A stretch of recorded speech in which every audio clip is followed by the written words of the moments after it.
Minsan, naisip ko, ang multo ay kapareho lang ng mabuhay.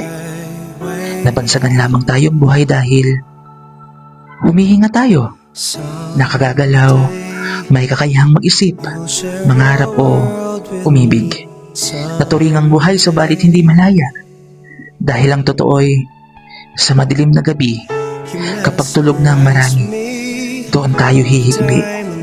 Nagpaparamdam ang takot, mga anino ng pagsisisi, maling desisyong hinabi. Alaalang binaon sa libot ngunit bumabangon habang nakakulong tayo sa kumot.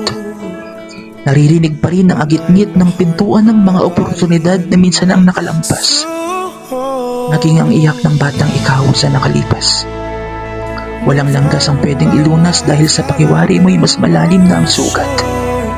Nakatarak pa rin sa dibdib ang sumbat ng sana, paano kung wala mang nakahalata ng tahimik mong laban, kung gaano karaming multo ang magdamag mong nilabanan, kung gaano kariin ang iyong usal na sana matapos na lamang ang lahat. Ang bigat, ang bakas ng paos na saklolo, ang marka ng latay na laman ng usap-usapan sa kanto. Ikaw na laging bukas sa mundo, mahanap mo sana ang kalayaan para sa'yo.